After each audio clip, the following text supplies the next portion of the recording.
দূরপাল্লার ট্রেন ২-৪ ঘন্টা লেট করে মানা যায়, কিন্তু ৩.৫ বছর লেট ভাবা যায়?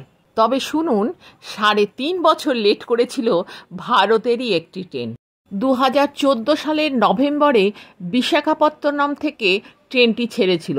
১৪০০ কিলোমিটার দূরে অবস্থিত উত্তরপ্রদেশের বস্তিতে পৌঁছেছিল ৩.৫ বছর পর। কেন এত দেরি হলো? ট্রেনটি কোথায় কিভাবে আটকে ছিল? কোথায় হারিয়ে গেছিল? কোনো সদুত্তর দিতে পারেনি রেল। তবে এটা কোনো যাত্রীবাহী ট্রেন ছিল না, ছিল একটা মালগাড়ির ওয়াগন। ১৪ লক্ষ টাকা মূল্যের সার ছিল ওয়াগনটিতে। আশ্চর্যের বিষয় হলো, এই দেরির কোনো কারণ রেলওয়ে জানাতে পারেনি। ৩.৫ বছর ধরে ট্রেনটি কোথায় ছিল তাও জানাতে পারেনি। বিশাখাপত্তনমের ইন্ডিয়ান পটাশ লিমিটেড থেকে সার আনার জন্য এই মালবাহী ট্রেনটি বুক করেছিলেন রামচন্দ্র গুপ্ত নামে উত্তরপ্রদেশের বস্তির এক ব্যবসায়ী। ২০১৪ সালের নভেম্বরে বিশাখাপত্তনম থেকে মালগাড়িটি ছেড়েছিল। বিশাখাপত্তনম থেকে বস্তির দূরত্ব ১৪০০ কিলোমিটার। সাধারণত এই দূরত্ব অতিক্রম করতে কোনো মালবাহী ট্রেনের ৪২ ঘন্টা ১৩ মিনিট মতন সময় লাগে। এই ট্রেনটির লেগেছিল ৩.৫ বছর।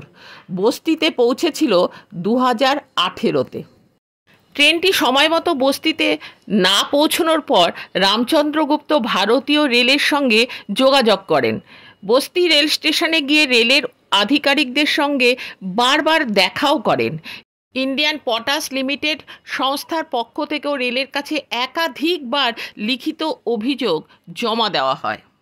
রেলের পক্ষ থেকে কোনো ব্যবস্থা নেওয়া তো দূর, ট্রেনটি কোথায় আছে তাও তারা জানাতে পারেনি। ট্রেনটি যেন উধাও হয়ে গিয়েছিল। দীর্ঘ তদন্ত ও অনুসন্ধান করে ৩.৫ বছর পর ২০১৮ সালের জুলাই মাসে উত্তরপ্রদেশের বস্তি রেলওয়ে স্টেশনে পৌঁছেছিল সার বোঝাই ওয়াগনটি। তবে ততদিনে সবটাই নষ্ট হয়ে গেছিল। ওই নষ্ট হওয়া সার গ্রহণ করতে পারেনি রামচন্দ্রগুপ্ত। এই তথ্যগুলি সম্পূর্ণভাবে সংগৃহীত। এখানে আমার কোনো দায় বা দায়িত্ব নেই।